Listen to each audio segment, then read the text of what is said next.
Target Olympic podium scheme, ये प्रधानमंत्री नरेंद्र मोदी जी की सोच थी। मैं इसका चेयरमैन पहली बार बना जब रियो ओलंपिक से पहले, बहुत कम समय बना, और उस खेलों में हमने कैसे खिलाड़ियों को सुविधाएं देने उसके लिए प्रयास किए। आज भारत के खिलाड़ी को जो टारगेट ओलंपिक पोडियम स्कीम में आते हैं, उनका boarding, lodging, training, national and international event में पार्टिसिपेशन, यानी कि रहना, खाना, भोजन, सारी व्यवस्थाएं कोचिंग तक की भी भारत सरकार करती है, पूरा खर्चा वहन करती है। ऊपर से 6 लाख रुपए साल का जेब खर्च भी खिलाड़ी को देती है, जो आज तक कभी नहीं है। खिलाड़ी को खेल की चिंता करनी, खेलने पर ध्यान देना। आज बहुत सारे कॉर्पोरेट जगत के लोग भी आगे आए हैं ताकि खिलाड़ियों को उसमें सहयोग कर सके। आधारभूत ढांचा यानी कि स्पोर्ट्स इंफ्रास्ट्रक्चर, ये भी लगातार इसमें सुधार हुआ है और मुझे कहते हुए प्रसन्नता है। अगर मैं तुलना करके कहूं कि 2010 से 2016 मात्र 62 प्रोजेक्ट देश में चल रहे थे 300 करोड़ रुपए की लागत से, आज हम 300 के लगभग प्रोजेक्ट चला रहे हैं, 3000 करोड़ रुपए। अब स्टेडियम बनेंगे, ट्रैक बनेंगे, हॉकी की फील्ड बनेगी, फुटबॉल की ग्राउंड बनेगी, तब जाकर हमारे खिलाड़ी वहां पर जाकर खेल सकेंगे। युवाओं को अपने इलाके में कोई नया आधारभूत ढांचा दिखता तो वहां पर जाने का प्रयास करना, उस दिशा में हम लोग काम कर रहे हैं। अब तक हमने कॉमनवेल्थ गेम में 9 गोल्ड, 8 सिल्वर और 9 ब्रॉन्ज जीतने का काम भी किया है। तो सभी भारतीय खिलाड़ियों को आज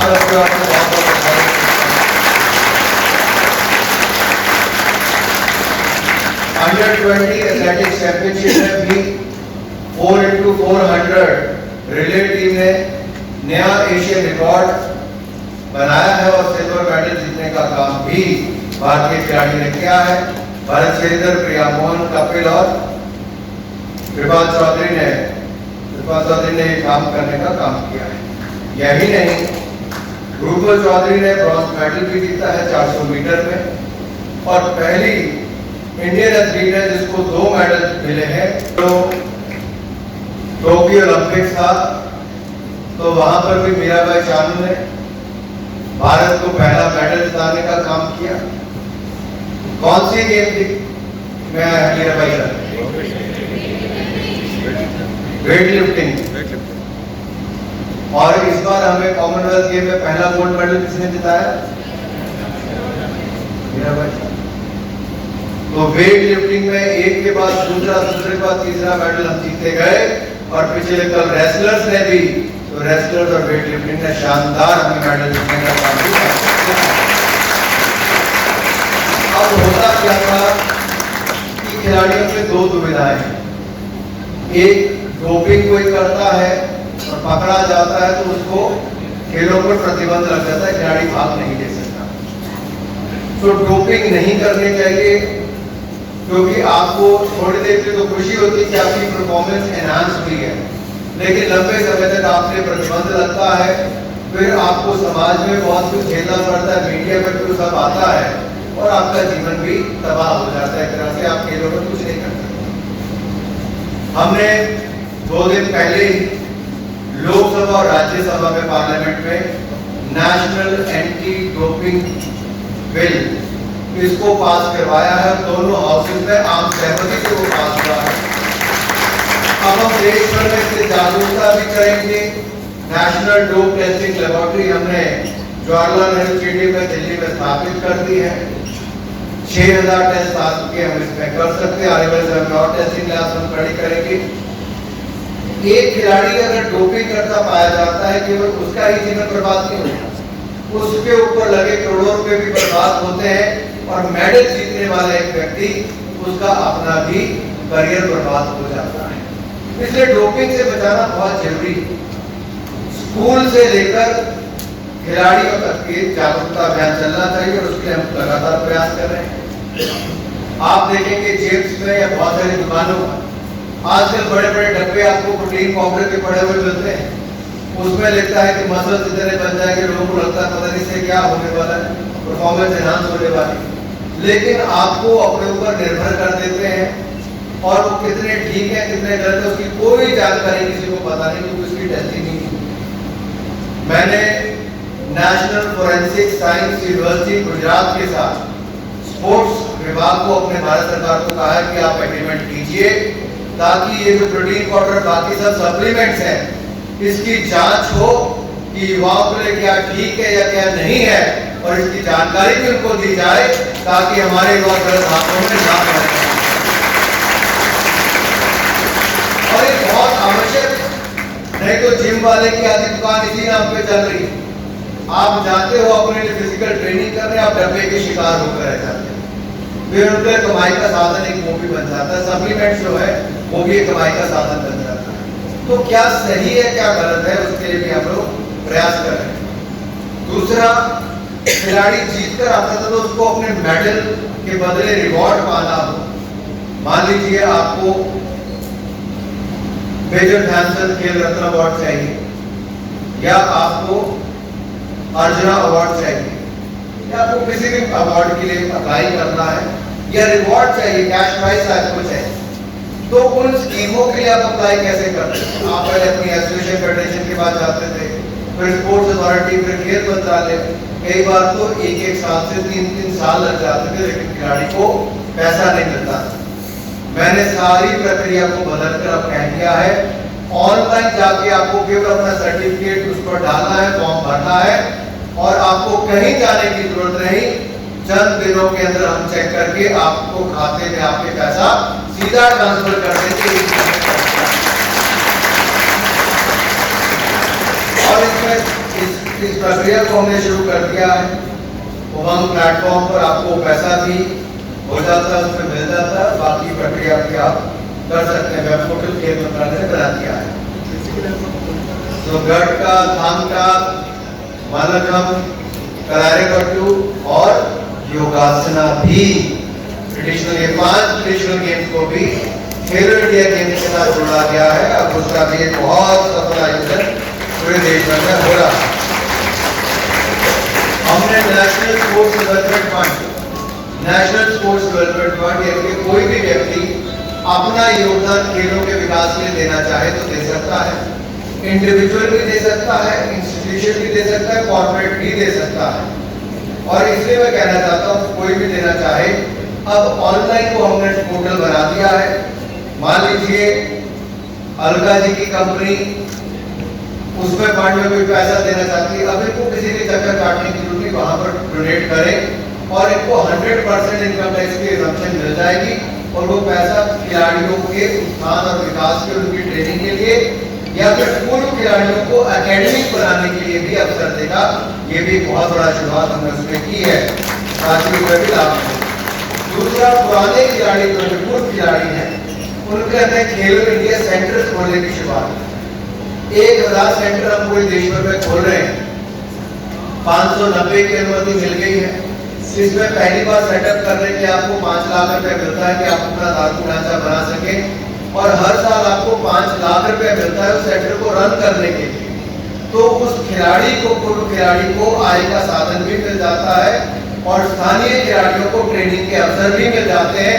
1000 सेंटर मतलब कि 1000 पूर्व खिलाड़ियों को देश भर में स्वरोजगार के अवसर भी, और लाखों खिलाड़ियों को ट्रेनिंग के अवसर भी एक साथ देने की शुरुआत भारत सरकार ने, मोदी सरकार ने कर दी।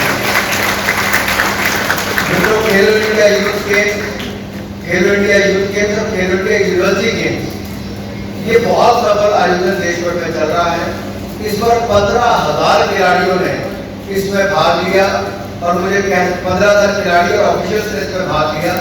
मुझे कहते हुए प्रसन्नता है, खेलो इंडिया यूथ गेम्स में 12 नए नेशनल रिकॉर्ड बने, और 12 में से 11 लड़कियों ने बनाए हैं। ये अपने आप में बहुत बड़ी बात है। अधिकतर देखा जाता था कभी कोई मंत्री बने या कोई अधिकारी आए, वो ज्यादातर पोस्ट ऐसी बनाते हैं कि किसी अधिकारी को लगाना है, किसी MTS को लगाना है, क्लर्क, प्यून, ऐसे लोगों को लगाना है ताकि उनकी खिदमत होती रहे। मैंने आते ही 2 दशक यानी कि 15 साल पुरानी मांग कि कार्डर रिस्ट्रक्चरिंग करनी है, पोस्ट सरेंडर करनी है और कोचेस की भर्ती करनी है और साइंटिफिक कार्डर को बढ़ाना है, उस दिशा में मैंने आते ही अनुमति दे दी। और पिछले कुछ महीनों में मैं 400 नए कोचेस को रखने का काम किया है, जो अपने आप में एक पहली बार इतने कम समय में चंद महीनों के अंदर 400 नए कोच भी रखे और साइंटिफिक कैडर को बढ़ाने का काम भी हमने पूरा कर दिया। जो हमारे चैंपियंस खेल जीतते आते हैं वो हमारे युवाओं से मिले, उनको स्कूल में भेजने की बात की। पीयूष जी से मेरा बहुत देर पहले से बात चलती थी कि देश भर में लाखों ऐसे पोस्ट हैं फिजिकल एजुकेशन टीचर्स की जो खाली पड़ी। प्राइवेट स्कूलों, सरकारी स्कूलों फिजिकल एजुकेशन टीचर को रखने को जल्दी राजी नहीं होता।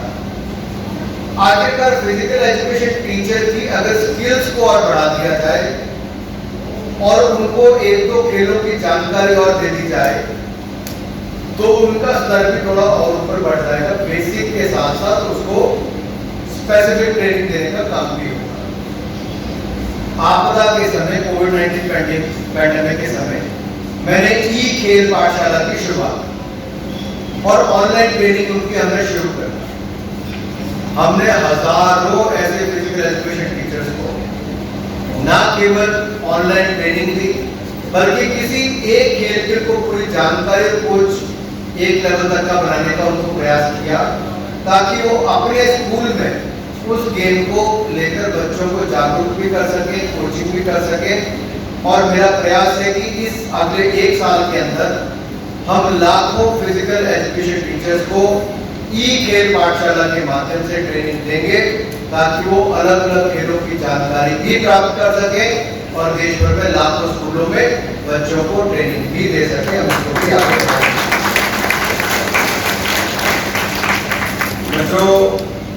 फिट इंडिया कैंपेन प्रधानमंत्री मोदी जी ने खेलो इंडिया और फिट इंडिया 2 कैंपेन शुरू किए। फिट इंडिया क्विज हमने अभी किया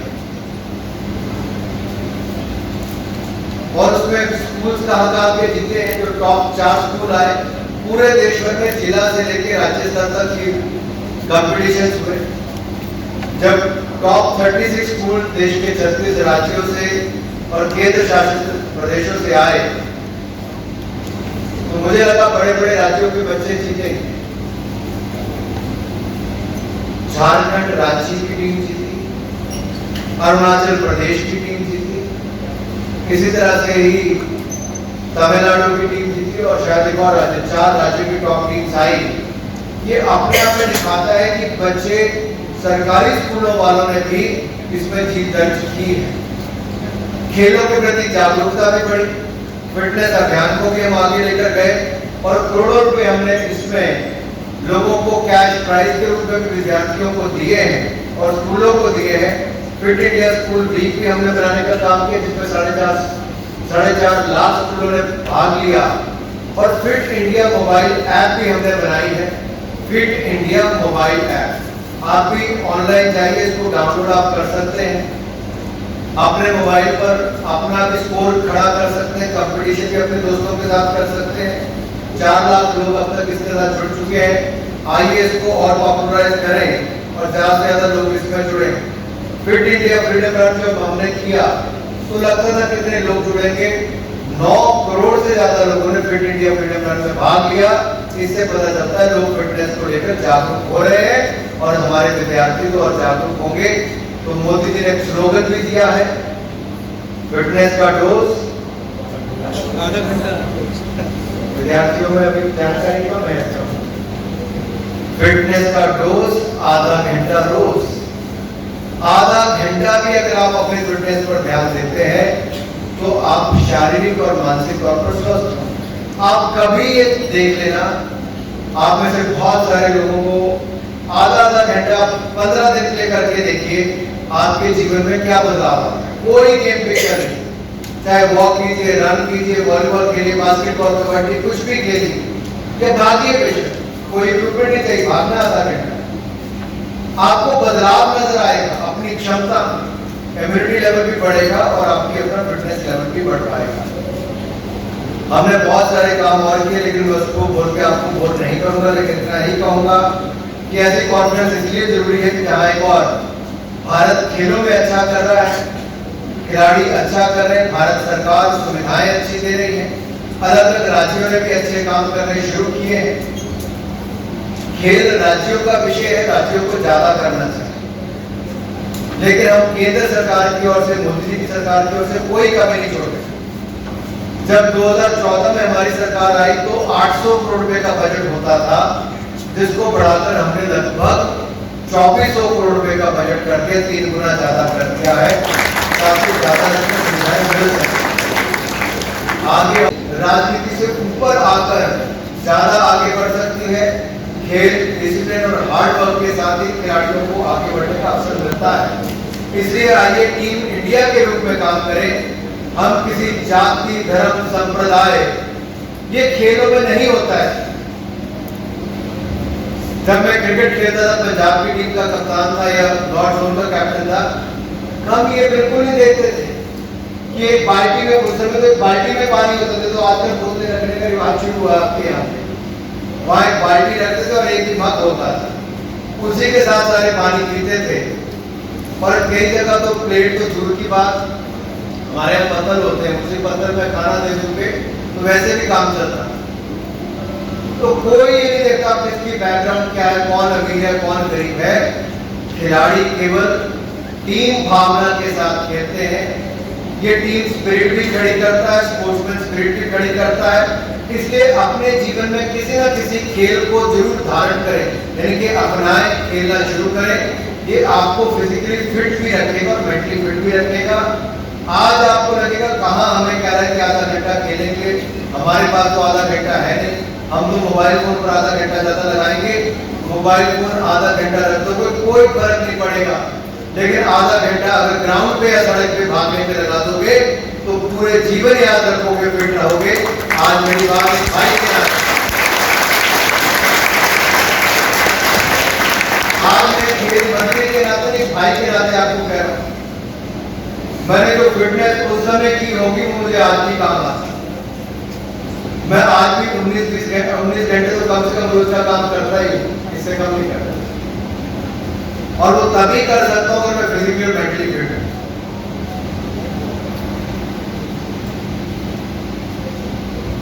योग को पूरी दुनिया ने अपना लिया। 2014 में जब मोदी जी यूनाइटेड नेशन गए तो जनरल असेंबली में जाकर उन्होंने योग को अपनाने के दुनिया को कहा। दुनिया के सारे देशों ने यूनानिमसली इसको पास किया। आज 21 जून को दुनिया के 197 से ज्यादा देश एकजुट होकर योग को अपनाते हैं, योग करते हैं। देश ही दुनिया भर में योग ने अपना जो मान और नाम कमाया। तो मेरे विद्यार्थियों से भी आग्रह है, योग हो या कोई और खेल हो, अवश्य अपनाएं, फिट रहें, क्योंकि भारत का वर्तमान भी आप है और भारत का भविष्य भी आप ही है। और मुझे खुशी हो रही है, मैं युवाओं के हाथ में तिरंगा झंडा देख रहा हूं। तिरंगा झंडा इसलिए मैं कहता हूं, आजादी के 75 वर्ष हम मना रहे हैं। आजादी दिलाने के लिए तो आप में से किसी ने बलिदान नहीं किया, ना कोई योगदान किया है। लेकिन जिन लोगों ने बलिदान दिया है, क्या आप अपने उस जिला में कौन ऐसे स्वतंत्रता सेनानी है, क्या उसकी जानकारी आप में से किसी के पास है? क्या आप अपने बुजुर्गों में से किसी से जाके पूछेंगे कि हमारे इलाके में कोई ऐसा बुजुर्ग है जिसने भारत के स्वतंत्रता संग्राम में अपना योगदान दिया? यह स्वतंत्रता के बाद ही देश को आगे बढ़ाने के लिए किसी का बहुत बड़ा योगदान हो।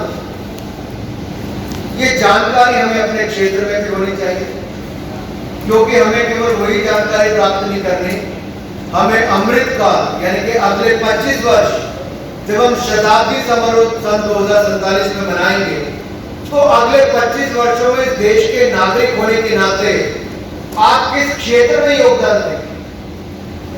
आप अच्छे पढ़ लिख कर अपने लिए रोजगार, स्वरोजगार, कारोबार या आविष्कार कुछ भी करने का काम करें, लेकिन कोई एक क्षेत्र ऐसा चुने जहां देश को आप अपना योगदान दे सकें, चाहे अपने इलाके को सफाई करने की बात हो, या अपने इलाके में किसी गरीब के बच्चे को पढ़ाने की बात हो, या अपने इलाके में पर्यावरण को लेकर बढ़ावा देने की बात हो, या आपको लगता है सस्टेनेबल डेवलपमेंट को लेकर आप क्या काम कर सकते हो, कोई भी विषय आपके मन में हो जो आप बदलाव अपने जीवन में देखना चाहते हो, आप उस बदलाव के साथ जुड़िए। जैसे charity begins at home, so we have to start from our home, from ourselves. If you do that, we can bring that change in the next 25 years and we can make our country a better place to live. And I am sure you are going to do that. Contribute yourself, your powers, energies into the nation building process. That is what we need to do. Thank you once again. Jai Hind, Jai Bharat.